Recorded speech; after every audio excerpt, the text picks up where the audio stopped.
Vincent Lyn.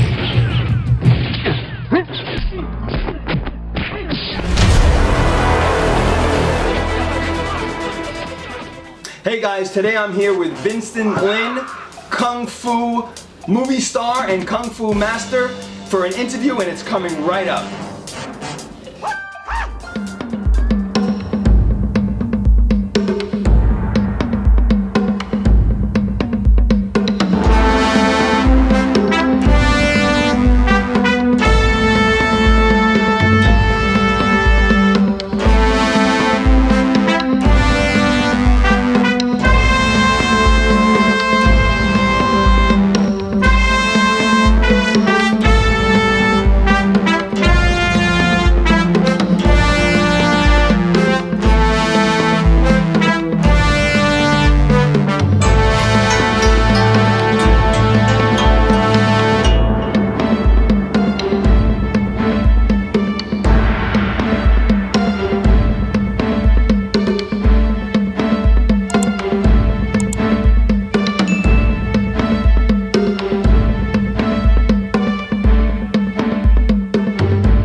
Hey guys, Charles Damiano back from the Bruce Lee collection for another exciting interview. And today I'm here with Vincent Lyn, Kung Fu master and movie star, and I'm here to do an interview with him. And today we're going to find out a little bit about his background, find out how he broke into the movie industry, find out how he was inspired by Bruce Lee. He has a very extensive background. For those of you who may or may not know him, he was in 25 Hong Kong films. He rubbed shoulders with the likes of Jackie Chan, Sammo Hung. He met a lot of the Lee family, Linda Lee, Shannon Lee, so it should be a very interesting interview. And before I begin with Vincent Lyn, I first want to thank my friend and buddy Hector Martinez for setting this up for us, because Hector has a lot of connections, and he was also kind enough to lend us his pad here today, which I always love as a backdrop, because we're in his Bruce Lee gallery now, and it always makes a great backdrop. So thank you very much, Hector, for setting this up for us. So Vincent, yes, I was excited when Hector told me we're going to have Vincent Lyn on your Bruce Lee Collection YouTube channel. So I want to thank you first for giving me your time here today. I'm happy to be here. Thank you, man. I really appreciate it. I heard a lot about you. I know we were at a lot of the Angela Mao events, and I never really got a chance to get to know you. So before this, I did some research on you. I pulled you up online. I found out your bios, the films you were in, but that's a scary thought. There you go. So I'd rather you say, because you have a pretty extensive background. But why don't we start from the beginning and kind of tell the fans, you know, where you were born, where you're from, and you know how you started, what schools you went to, and how you kind of got started into the movie industry. Whoa. Okay. Well, I am actually a son. My father browbeats me on this. I'm a son of Her Majesty's the Royal Air Force. My father was an aircraft engineer. Oh, okay. And he got sent to the Middle East. So I was actually born in Yemen. Oh, okay.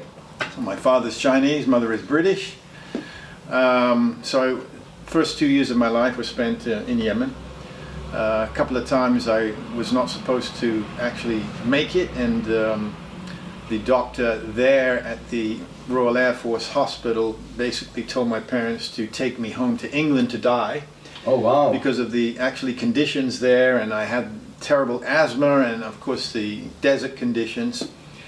So once they got me back to England, no more asthma. I've never had it since.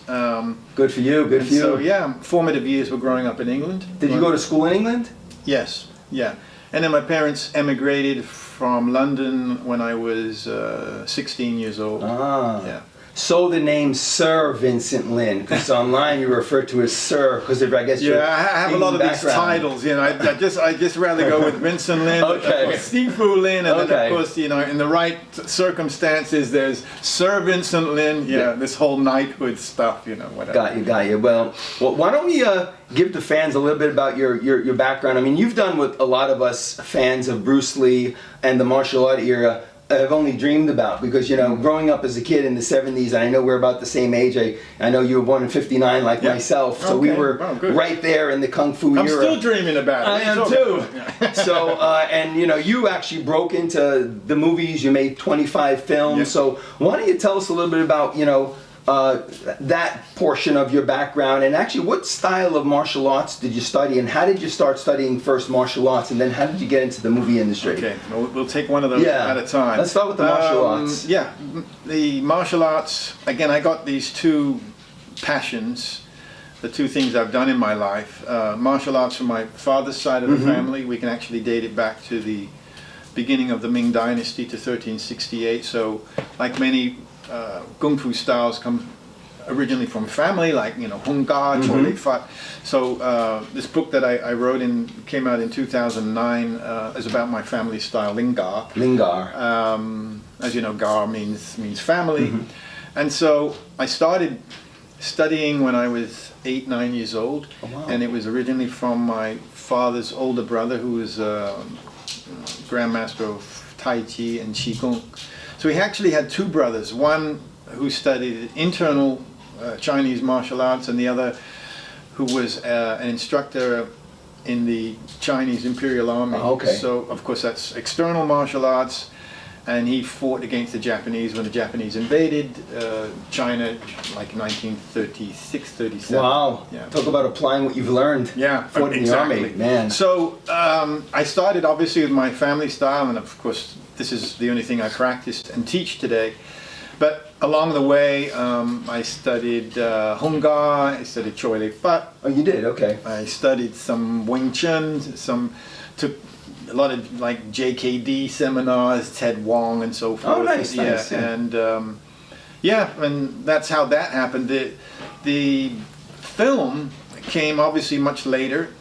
I was doing some kind of brief modeling in New York in the mid 80s, and You saw me with Elite Models, right? Which that is was later though. Oh, that was later. Okay. That was okay. later. Yeah, that wasn't early.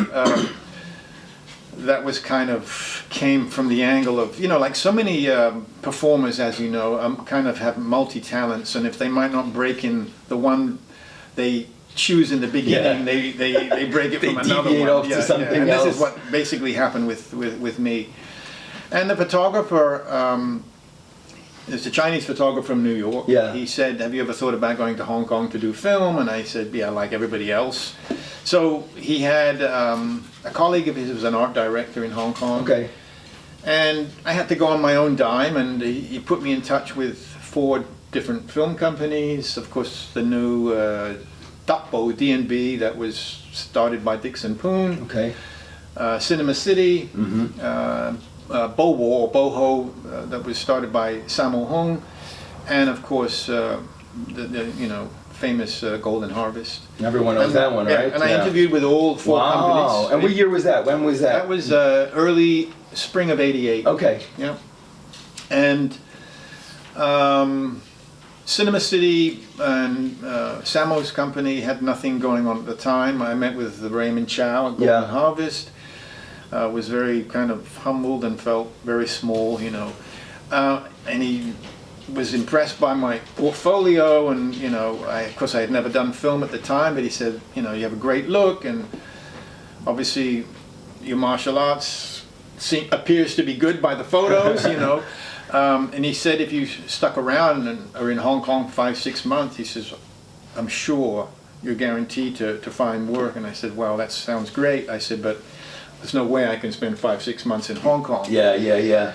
Now, just staying on Golden Harvest for a second. So, I heard also that when he spoke to you, were you in the Golden Harvest studios? Yes, that's correct. And were you in the office that... Up at Hammer Hill Road. Okay, Yeah. so it was the original Golden Harvest that was still there at the time in the early 80s, the mid 80s. Yeah. And then I heard Bruce Lee had an office out of Golden Harvest. Did you get a chance to... That's correct. And it was the office that was actually taken over, that Jackie Chan took over. That's what I heard.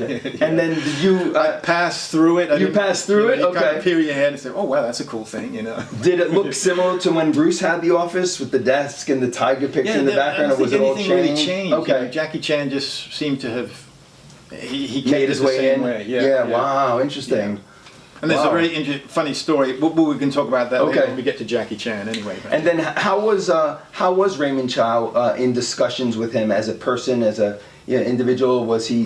Everyone says he's so shrewd. He's a shrewd businessman. What was your take on him? I found him to be very genuine. Yeah, very genuine, very friendly. Smiled a lot, and I mean, the interview was short, maybe 10 minutes, but he seemed very nice, And ironically, of course, I didn't meet him again, but I did work with Golden Harvest when they redid Blonde Fury with Cynthia Rothrock later on that year. Wow. So how did you? What propelled you though to take that route to get into the film industry?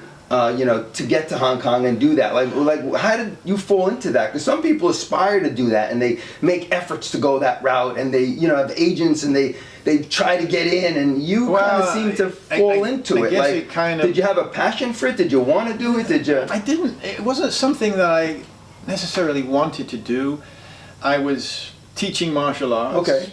Basically, I was teaching martial arts at that time in my parents' basement in Connecticut, and I was planning to open up a school there. Yeah. And so when I got this opportunity, I flew to Hong Kong. I met with Yuen Wo-ping's production or assistant, or I should say partner, Fish Fong, and in fact we just spoke yesterday, funnily enough. So we're still really, really good friends. I consider him my Daigo, big brother. And Fish said, well, we have this production that's just started called Tiger Cage. It's Yuen Wo-ping's comeback film. He's grooming a young Donnie Yen. He's using every major Hong Kong star. He says, maybe there's an opportunity, but I'd love, Yuen Wo-ping has to make the decision. Yeah. And so, following day, I met with Yuen Wo-ping in this tiny, typical Hong Kong office. There was the desk, Yuen Wo-ping was standing behind it. I had like 3 to 5 feet of space in front. Fish Fong was off to his right-hand side, and I was, that was the time when we're wearing these stonewashed jeans, tied to a drum. Don't ask me to kick my leg up or do splits. And he said, do something.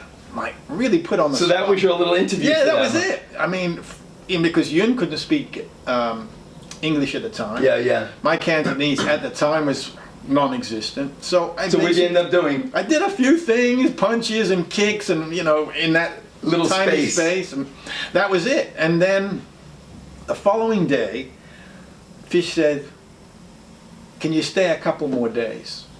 Because the role that I was supposed to play in Tiger Cage was this lead villain, but they had it being played by this American actress, and then the two, henchmen, Michael Woods and Stefan Berwick. And I said, look, I gotta fly back.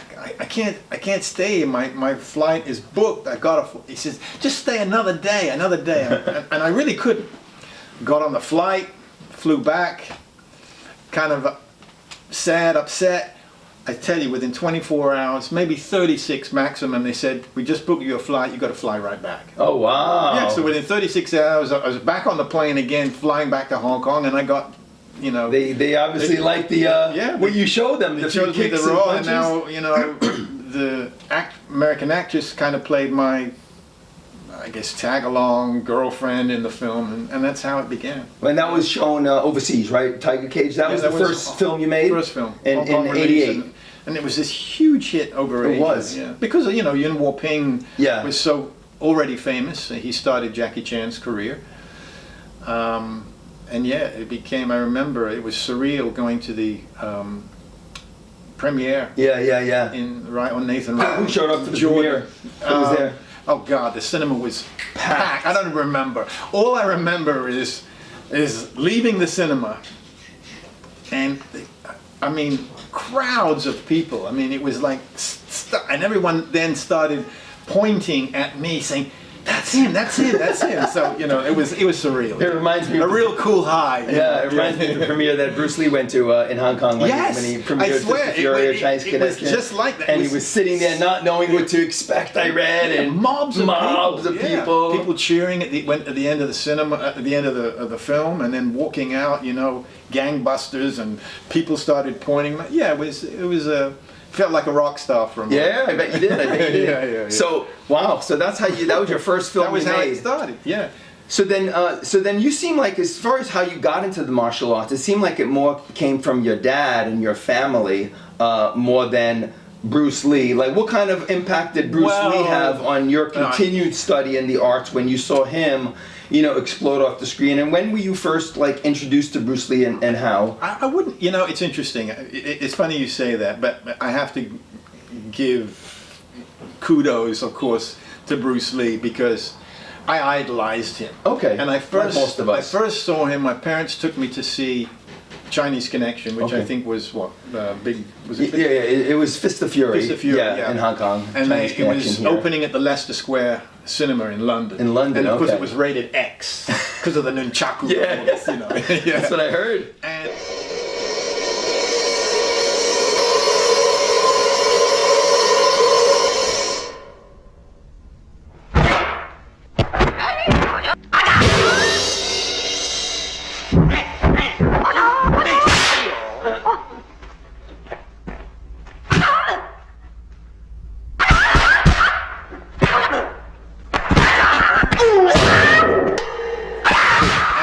when I saw that, I was like blown away. How old were you at that time when you saw that? Probably 16. 16? Yeah. And the interesting thing was, I remember early, once we had emigrated to the States, I remember my uncle would come to visit 3-4 months of the year, and it was 5:30 or 5 a.m. in the morning, and it was snowing out. It was like below freezing. Yeah. And my father rushes in and wakes me up and says, "Go outside, your uncle's practicing. Go and practice with your uncle outside." And I'm rubbing the frost off the window. I'm like looking at my uncle. My uncle's standing there like with a t-shirt on. He's standing in this crane stance with his hands up. And I'm like, what is he doing? I fall back to sleep. My father rushes in again. This time he comes with a glass of cold water and basically drops it on my head. And I'm startled, and he says, "Go outside and practice with your uncle." So, I spend 20 minutes putting on all this like ski wear to go outside. And again, just before I'm rubbing the frost off the window, and he's still standing there like this, and I figure maybe he's frozen or something. Training in the snow, like and old I go school. out there, and of course I follow, but in my mind I'm always thinking, but wait a minute, Bruce Lee doesn't do this. Yeah. I want to do that fast stuff, so yeah. So it really, definitely Bruce Lee was a major influence in my in my practice of martial arts to kind of another level. Okay. The family style really, I didn't realize, and I wish I had at that young teenage year, just how important it would become. Yeah, I hear you. Why do you think Bruce Lee had such an impact on so many people in seeing him the first time on screen? I mean, it's been 50 years now, and people see his films to this day like it was the first time seeing him. Why do you think he made that impact? I still watch these clips that come up, and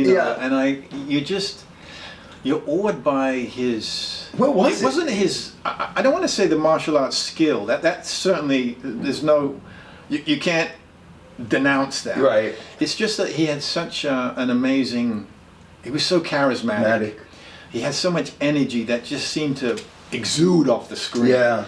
And when I look at that, and I think of martial arts films today, because we're kind of there's so many, right? Nobody has exuded that kind of energy off the screen as you're sitting in the audience. You're just like, you can't imagine, and because this is a screen you're looking at, but you just feel it. You can feel it. This, I don't know. It comes out of your pores, and I don't think there's anybody who's been able to replicate that kind of feeling. I've never felt it. No, I never did either, and God knows there was dozens that came after him, from Jackie Chan, Jet Li, Seagal, Norris, and you didn't see it in anyone. I mean, you say, okay, that was a great film, they did a nice job, it was fun, but you didn't leave going, I got to learn everything I can about this guy. He just jumped off the screen at you, and you were just. And I'm not certainly not to give credence to, I've worked alongside, you know, Donnie Yen and Jackie Chan and so forth, and I have so much respect and admiration for them. Yeah. Because they're not only amazing, you know, martial artists, real martial artists, but also, you know, been able to capitalize on having this long, sustaining career. And I think any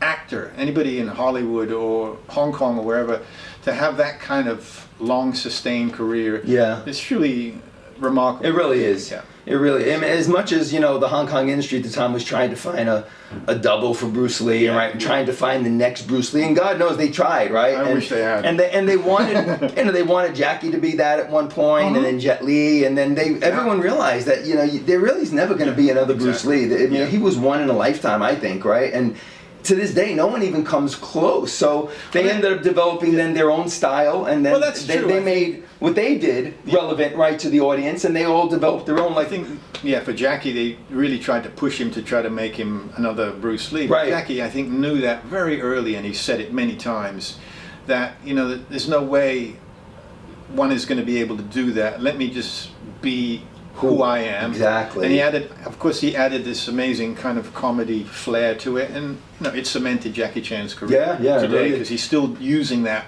same type of kind of pedigree that he did in those early days. Now, when you got into the whole film industry, because I mean that would have been a dream for so many people to say, okay, well now here's my big break to get into the film industry, the martial arts industry. I know when Van Damme did that, he was so excited, and you know he kind of came out with his own style, but that was his dream, right? All inspired by Bruce. Right. Did you say, okay, well I have this opportunity now?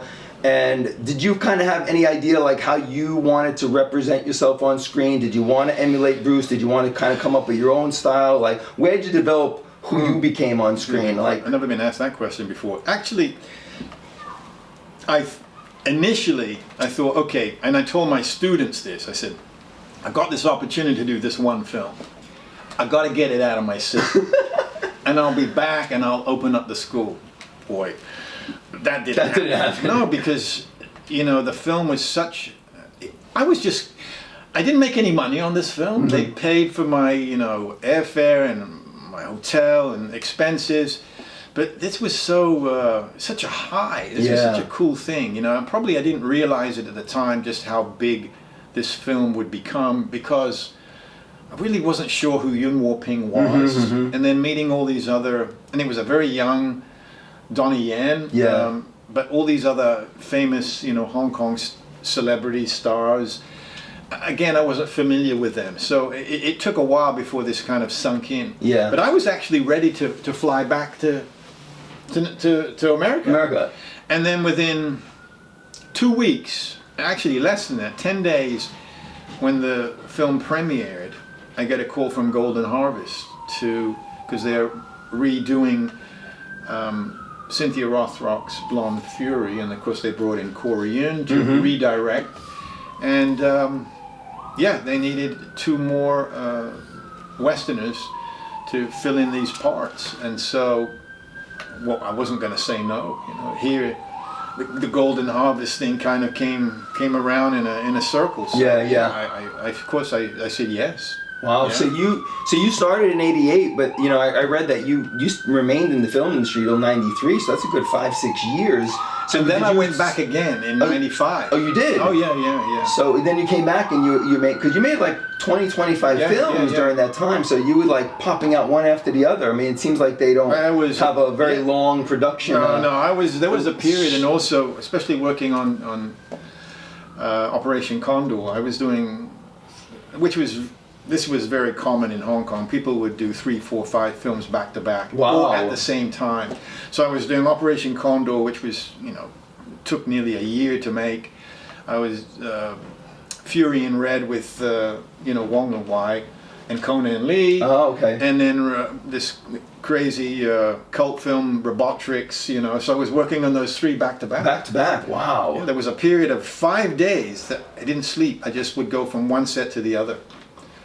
catch a few Z's in a deck chair, and then they would wake me up. You're on set. No, no time to warm up. Got to do this stuff. Wow. Yeah. Now, did you have fun doing it? Did you like doing it? Was that like something you said, wow, my passion's coming true? Or did you just kind of fall into that and just kind of, you didn't even have time to think about all that? Really, this is the thing. It was surreal.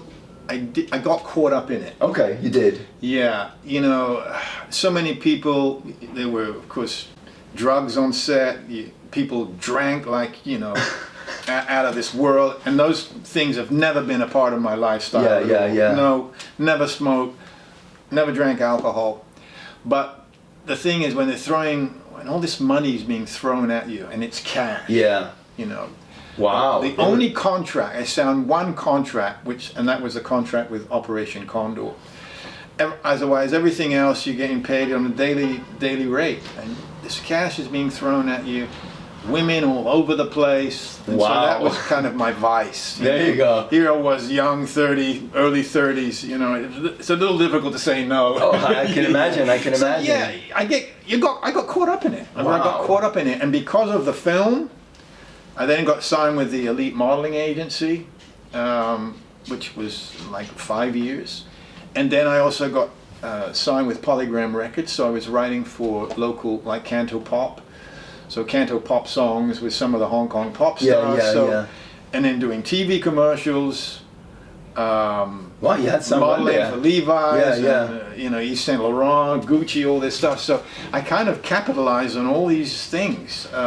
So it became real heavy. And were you living in Hong Kong at that time? Yeah. You were, so you stayed there the whole time? I stayed there the whole time. Wow. Yeah. Now, what was your? I know you mentioned Operation Condor quite a few times, and I know Jackie was in that. Which of the 25 films or plus were you most proud of?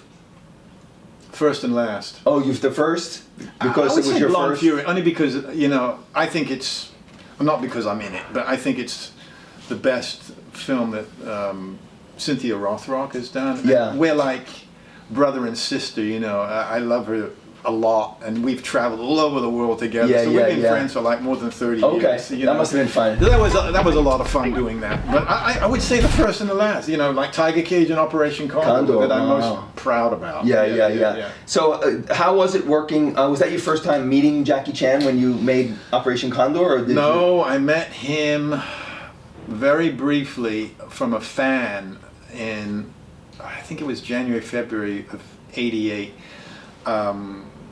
A then girlfriend had asked me to go to Hong Kong. She was a broker. Yeah. And so she was kind of, working at Noble House. She was working on Wall Street, and I'd been to Hong Kong before. And she said, when we go to Hong Kong, can you show me around? And we're sitting in the coffee shop of the Regent Hotel, which is now the Intercontinental. And in walks Jackie Chan with these 4 kind of henchmen with the black suits and the glasses, and it's daylight, and they walk through, and I'm like, holy crap, that's Jackie Chan. And they walk all the way through the coffee shop to the end into this private. And so I'm like, hour and a half, I'm like, God, I need to go up to him, ask him for his autograph. And I had these Z cards, modeling cards. Yeah. Me doing some martial art poses. So the girlfriend keeps saying, go, just do it. He can say no, right? So I walk up, and I'm there with this photograph. And the moment I get within like 6 feet, you see these guys. Oh, shit.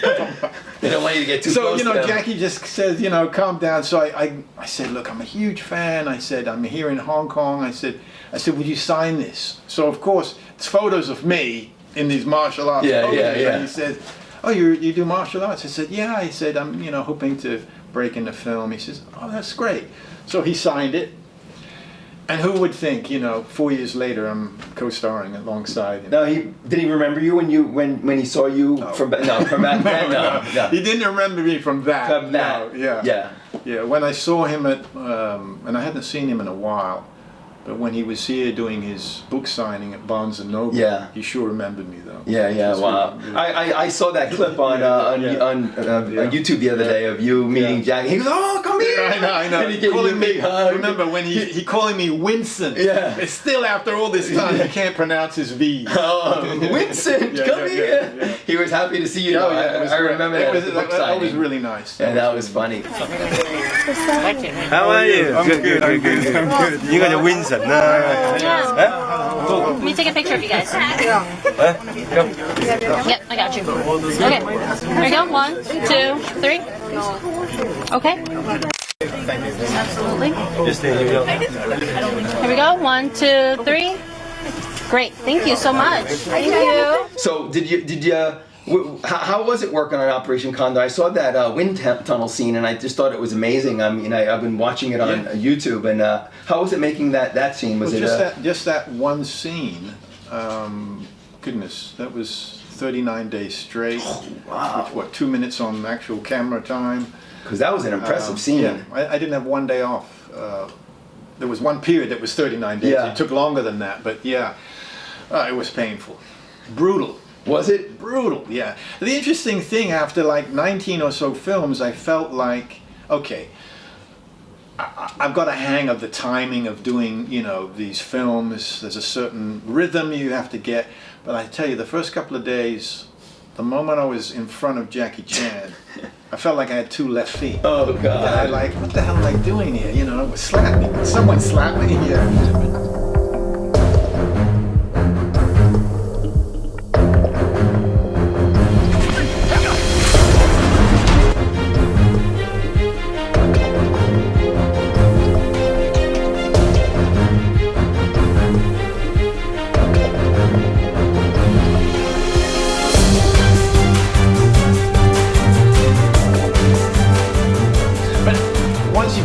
And I got over the kind of like, you know, his movie star status. I was like, it was enough. It was okay. So you had fun on that film. Yeah.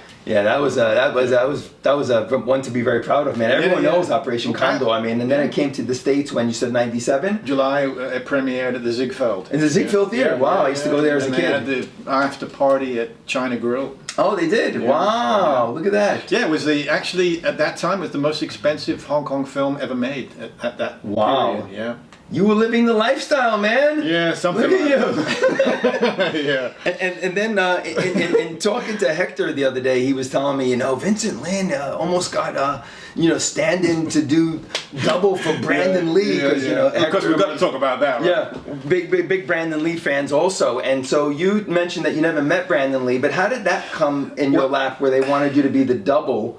Was it for Rapid Fire or was it for? It was The Crow. Oh, it was for The Crow. Yeah. After Condor premiered in Hong Kong was February '91. Okay. As we discussed, and then I remained in Hong Kong. What I did is I moved to LA briefly, and I moved to LA actually about a week before the LA riots started. Okay. So that was like April '92. Mm-hmm. Yep. Yeah. And I figured, okay, you know, I had then a bi-coastal agent who was based in New York, and I started, you know, setting me up with interviews, and I remember meeting with Lynn Stallmaster, the famous casting director, you know, and kind of just hobnobbing and trying to see if I could find my way in the Hollywood system. And then in, let's say, end of '92, fall of '92, then working with PM Entertainment on Don Wilson's Ring of Fire 2, and then 20th Century Fox, Best of the Best 2. Oh wow, okay. It was with Eric Roberts and Chris Penn. Yeah. And I remember that one. And because of doing a lot of doubling on those films, and they came out in early and mid-March of '93. Okay. And of course, Brandon Lee died March 31st of '93. Just coming up, yes. Yeah, I got a call. I was kind of like, you could be Brandon Lee's brother. And because I was doing all this doubling, I basically was in line to ask me if I was ready to work on The Crow. Yeah. And so these other films came out. You had a very similar look to him. I looked at your earlier photos, and then I looked at Brandon Lee's photos, and because I guess he was half Chinese and half American, similar to your background, you had a very similar look. Back then, and you're almost the same height. He was about 6 feet and same build. And it was strange. That would have been a great opportunity for you. I remember New Year's was '92. This is just right before I left for LA. It was my first time and probably the last time. I went to Times Square for New Year. Oh God. Yeah. And I remember walking there. And I was with a friend. She was Asian, and I remember people started pointing me. He says, "It's Brandon Lee. Is that Brandon Lee? Is that Brandon Lee?" It was the weirdest thing. And I'm like, I just waved, and it was the strangest thing. Oh, wow. So here, this opportunity came, but obviously it did not happen. And Jeff Amada, who was a stunt coordinator on The Crow, brought in Chad Stileski, I think his name. I think you're right. Yeah. Who did, because once Brandon passed away. They needed a body double. And Chad filled in. And of course, amazingly, this whole thing came up again because I had worked with Yuen Wo-ping. Mm-hmm. So later in '97, I get a call from Fish Fong, who was still his partner, and doing all the production manager of the pre-production of Matrix. So again, my name came up.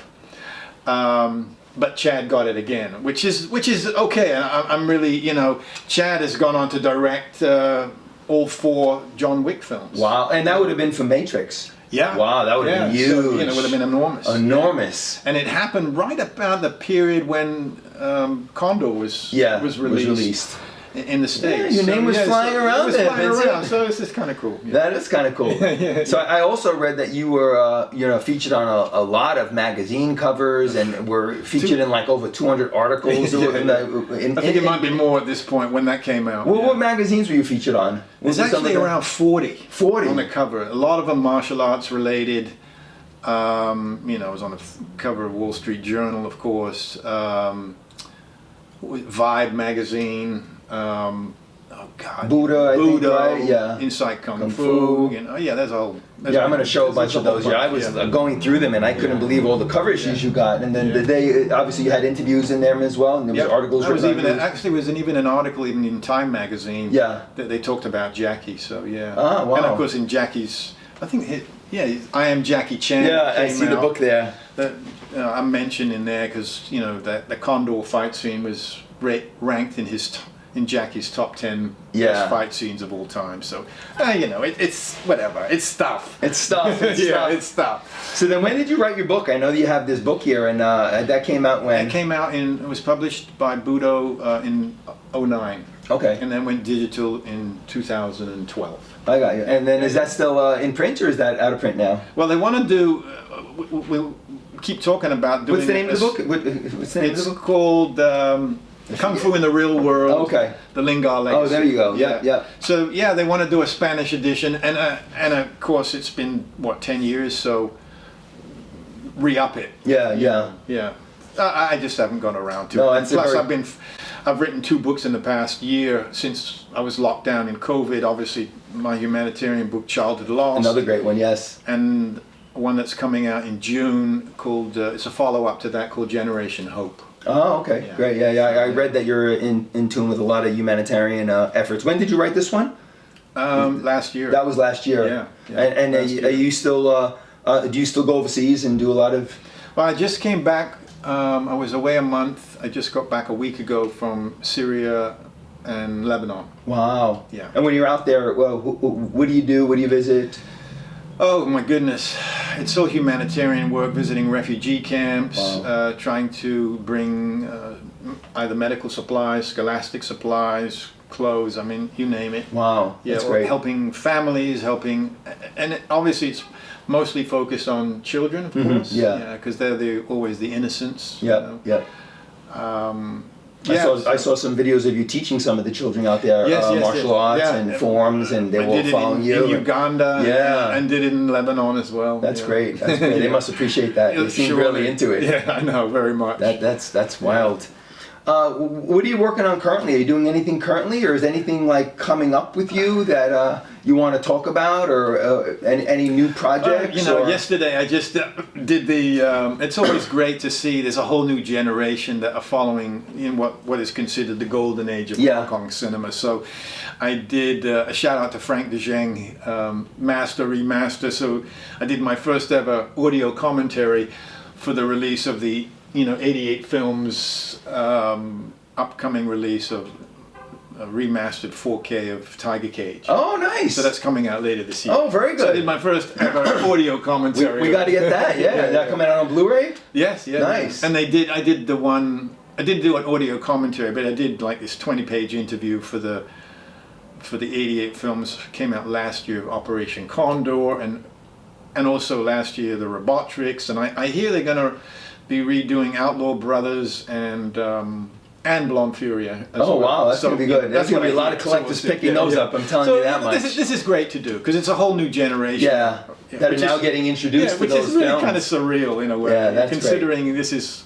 a while ago. Yeah. Now, I know in doing some research on you, you also talked that you met some of the Bruce Lee family members like Linda Lee and Shannon Lee, and like, how did that come about? When did you meet them? I first met them, mother and daughter, 97. I believe you were there at the Torrance Bruce Lee Brandon Lee Memorial Banquet. Yes. So, all the then remaining Bruce Lee cast were there. First generation students, right? And of course there was all the JKD seminars were going on.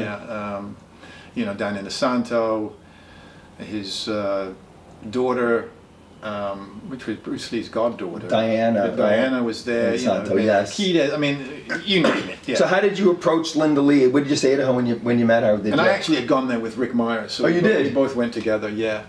And so when you saw her, would you walk up to her? How was your interaction the first with her? was not at the event. It was earlier in the day, and it happened. I'm sure she wouldn't remember, but I surely remember it happened, and we were going in the elevator together. Oh wow! yeah. And I just, I said, I just have to say this. Like everybody, I'm just a huge fan of your late husband, and again, I'm so sorry for the loss of your son. Yeah. Because it was really emotional. And they played, I remember at the banquet, they played this telephone call. And I don't think anybody had heard it at that time. And so here you're listening to Bruce Lee's voice, and it's going through this all this stereo system, and you felt like he was sitting right next to you. And you're hearing this voice, and it's this on this telephone call. Well, what I'm hoping to do in film is to be just that, man, to raise the level. It's a real mission there, really. Yeah, it really. I mean, actually, not only raise the level, actually upgrade. That's right. Gain respect from the Western world. That's what I hope to do, man. Yeah. Because, like here, I mean, the reason I'm coming back is Warner Brother wants me to do a television series, but I don't think I'll do it now. Yeah. I'm going to concentrate, in Hong Kong and do it. Yeah. And I tell you, there wasn't a dry eye in the audience. Oh, I know. I was like tearing, and I mean, it was so weird. I remember them also playing some kind of video clip that they put together. Were you on at that Bruce one? and Brandon. The Torrance? Yeah. Okay. And it was, I think John Little may have put the clip together, and it was very emotional. Everything was like... I don't remember who he was talking to, but it was really emotional. Yeah. And then, did you get a chance to meet Shannon Lee also at that same event? Yes. And then, I what was remember your interaction she with was her very like? poorly that evening. Okay. She wasn't feeling well. So it was very brief. She didn't really want to take a lot of photos, and I know she didn't feel well that evening. Yeah. So it wasn't until they did the premiere of. Please give me the title of the Bruce Lee TV series that just recently came out, that they're doing now, supposedly going to do the third season, The Warrior. The Warrior. Oh, yes. Yeah, they had the premiere in New York. Yes. Yeah. So, she looked great, and we spoke for a while, took some photos, and I said, I'm sure you don't remember, but this is a while ago in Torrance, but it was really nice to see her, and she looked really wonderful. Yeah. So she gave you a little time. I remember meeting both of them as well. And when I met Linda Lee, like you, I told her the impact that her husband had on me, and I told her about me naming my first born son, Brandon Lee, after her son, and she said that was very kind of you, and she said that's very touching. I said, yeah, the impact both your husband and son had on me was really incredible to this day, and she said thank you for those kind words, and she was very sweet and very elegant. And then I see Shannon Lee, and I go up to her, and I get the complete opposite reaction. And I think, like you said, she wasn't feeling well. Maybe that's probably so why. I go up to her and I said, hey, Shannon, how are you? My name's Charles Damiano. I've been wanting to meet you since reading about you in the early days. I'm a big fan of your dad, Bruce Lee. I was wondering if I could take a photo with you. And she says, I'd rather not. And I said, oh, it really means so much to me. I said, she said no. And she said no. And then I was a little persistent because I wanted to get a photo with her. Oh dear. And I said, it only takes like just one. I could have my friend just take it, please. And she goes, okay. And she took the photo. And it was the only photo I ever got with her. But she ended up doing it. But then I found out that she wasn't feeling well, like you just said. When I look at the photo of her and I said, you can tell she looks drawn.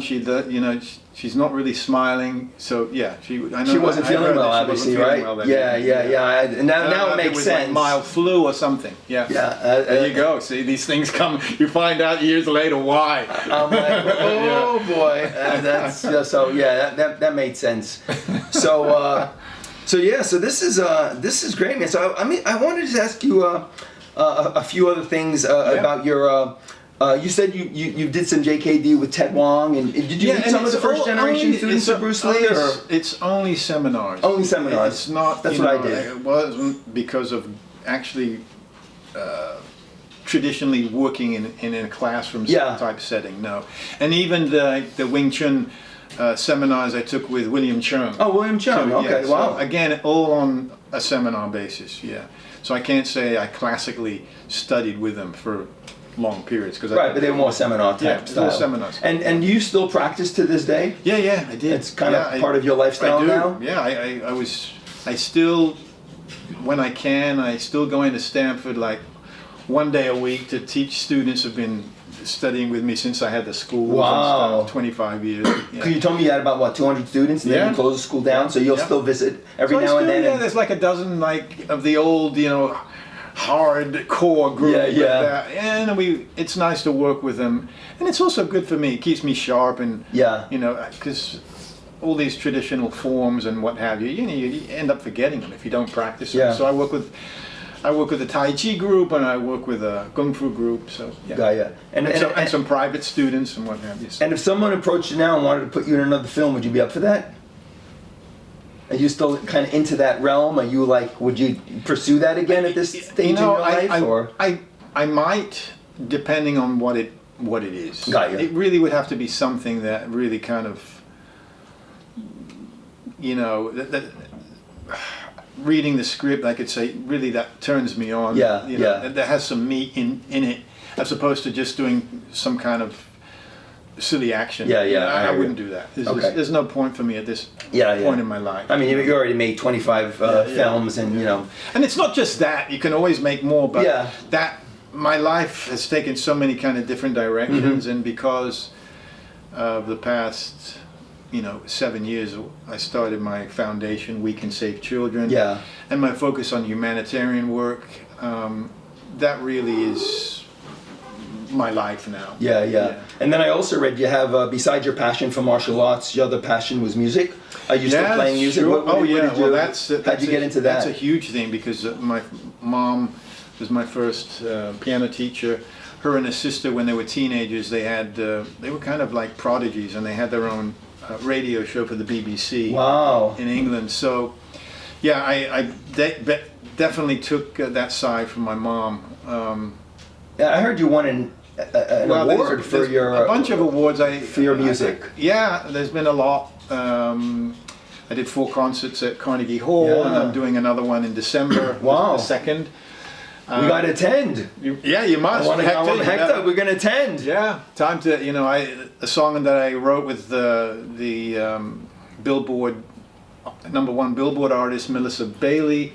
We wrote a song for global peace called Just Imagine People United. Yeah. So it was number 3 and number 4 on the worldwide iTunes chart. Wow. So we want to premiere it finally this year at Carnegie, because we were supposed to do it last November, but of course because of COVID, all Broadway and all the We're closed down.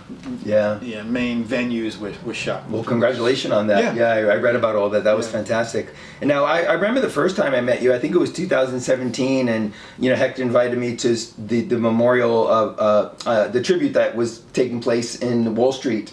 And yes, now, what was that all about? Bruce Lee's 77th birthday. And there was a tribute to the Dragon, I think it was called, in 2000, and you were there with some of your colleagues, right? And it was, did you coordinate that? Did you help put that together? Or? One of the 3 coordinators, a colleague of mine from the United Nations and the NGO African Views, he basically came to me one day and said, we should do something for Bruce Lee's 77th. I'm like, okay, 77, why not 78? So, and he said, and we should do it at a really good venue. So we thought of the UN. And then when we had the opportunity to do it at Federal Hall, the place where the first United States president was signed in, George Washington, and this incredible venue. It was really an incredible I said, well, scene, okay, you're going to do it for next year, right? He says, no, we're going to do it this year. I said, oh, wait a minute, that's 6 weeks from now. I said, how the hell are we going to do that? He said, we can do it. I said, you must be out of your mind. So we started a meeting like every few days, every week, and like, okay, we need to call this person, we need to call some Kung Fu guys, we need to call Hector Martinez, the Bruce Lee collector, and he can bring all this stuff, and oh my God, it was crazy. But it came together. It really did in 6 weeks. Unbelievable. And you guys did a great job. The display looked great. The Hector put together. Like 500 people came, and it was amazing. A huge turnout. The scrolls that Johnny Liu did. And I was very impressed. It was impressive. I don't know if we. I'm sure we could do it again, but maybe it's just that. One of those things that just, lightning in a bottle. So, that was really good. That was really good. So, Angela Mao Ying showed up, which was amazing. Well, that was amazing. A son brought her, so that was that kind of put the the icing on the cake. Angela Mao showed up. Yeah. Well, this is great, man. We're going to probably kind of wind this down soon, but I wanted to ask you. I always like to ask a kind of off-the-cuff question. So, if you, if we had a time machine and you can go back in time, and meet 1 or 2 people that you always had an interest in meeting, who would those people be and why? Well, of course. I can't say this is in any order, but certainly from the martial arts standpoint, Bruce Lee. Okay. No question. And again, if you had asked me this question 30 years ago, I would have said, of course, to want to study with him. But now I look at things differently. I'd actually want to have a discussion with him because when you read his philosophy, here he was a 26-year-old. Very little life experience, yet he spoke as if he was 76. Yes. And last year, I had the honor of having an audience with His Holiness the Dalai Lama. Wow. So here is this regal person, who seems to sit up there, as if he's levitating. And you feel so humble you want to ask this person questions about life, about everything, and you would expect it from this holy Dalai Lama. Absolutely, exactly. But the way Bruce Lee spoke as a 26, 27-year-old kind of belies anything. It really does. In terms of this kind of new age guru, in a way, this philosopher. You see, actually, I do not teach, karate because I do not believe in styles anymore. I mean, I do not believe that there is such thing as like Chinese way of fighting or the Japanese way of fighting or whatever way of fighting, because unless human beings have 3 arms and 4 legs, we will have a different form of fighting. But basically, we have only 2 hands and 2 feet. So styles tends to not only separate men, you know, because they have their own doctrines, and then the doctrine became the gospel truth, you know, that you cannot change, you know.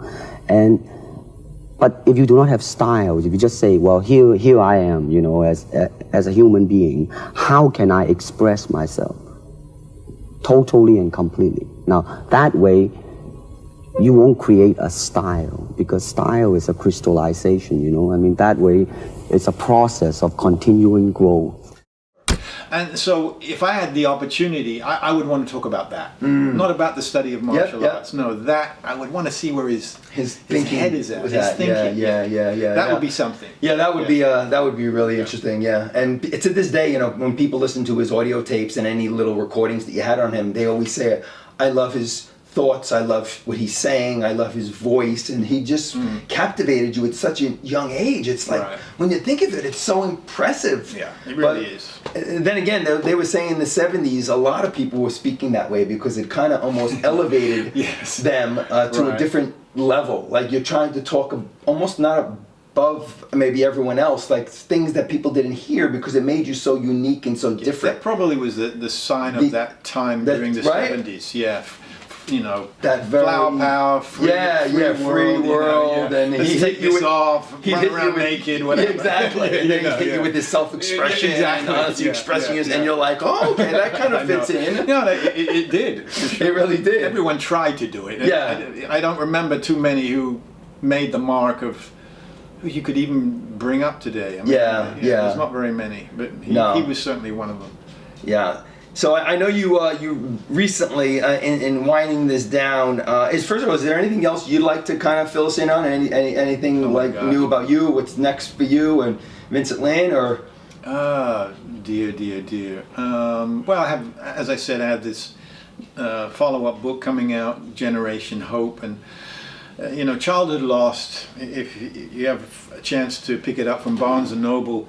I can tell you, it's really depressing, and it's a real downer, because it talks about our world now, and you know, the strife that children around the world are having to suffer, whether it's child soldiers, whether it's child refugees, child orphans, trafficked starvation, children, you name it, famine and pestilence, the plague, you know.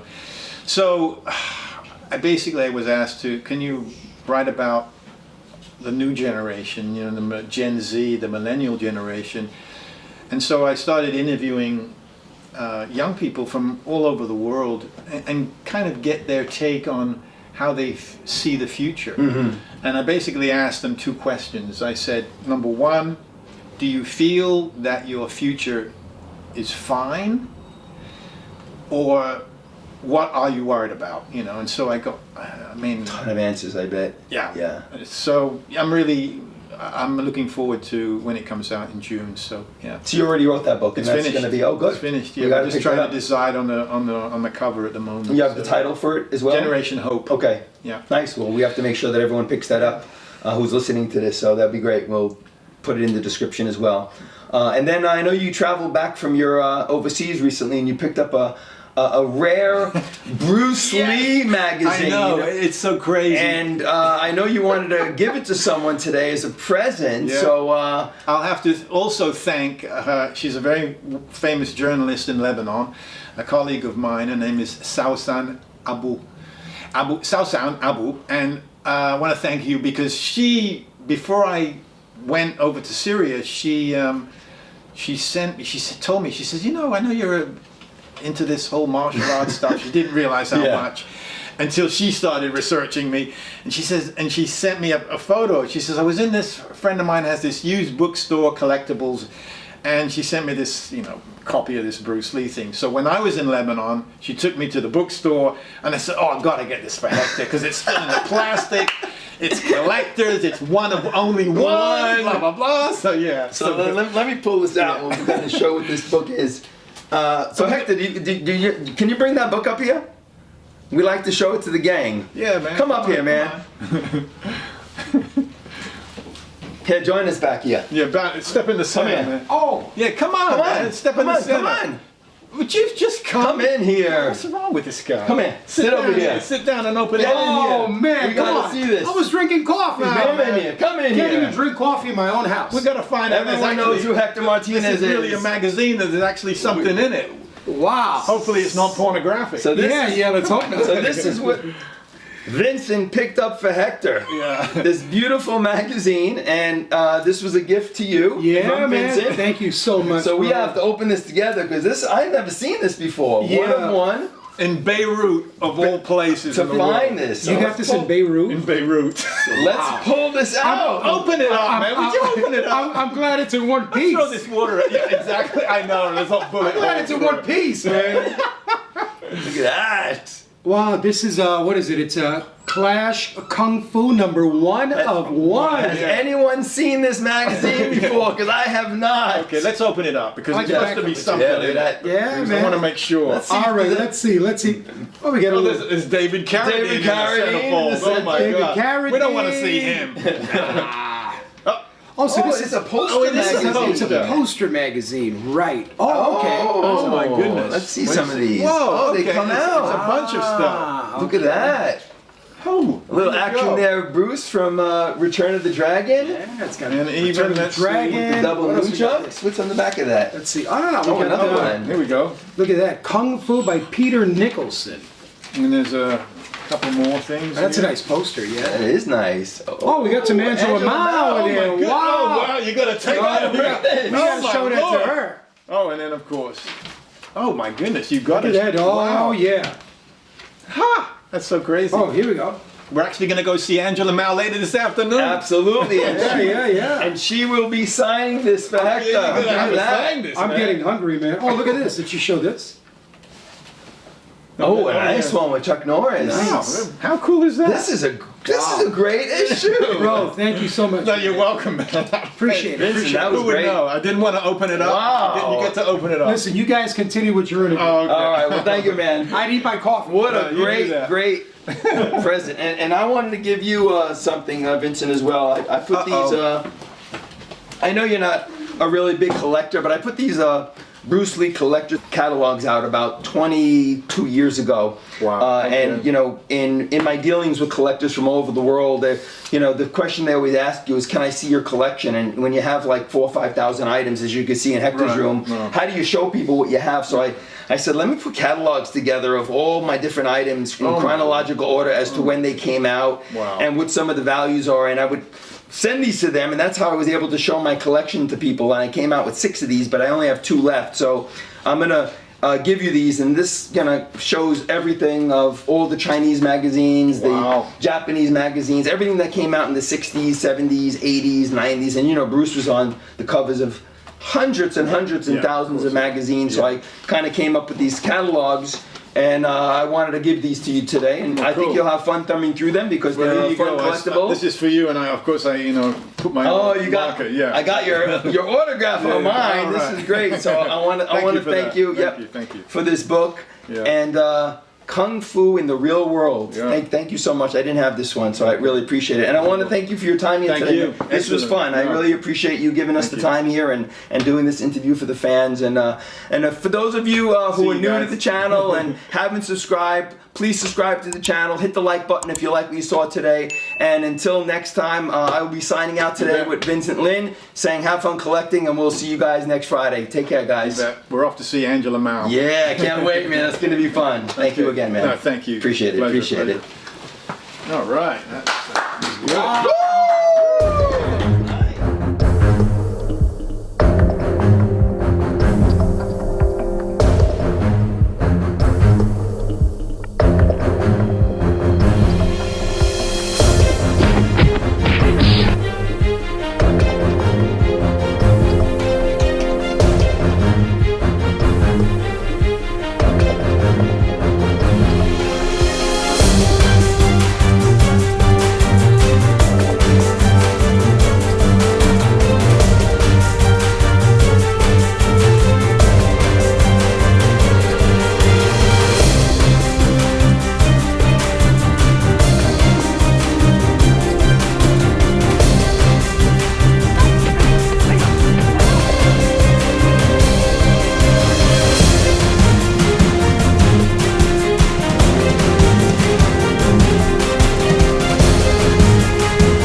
explain the principle of the glass of water as it applies to Kung Fu?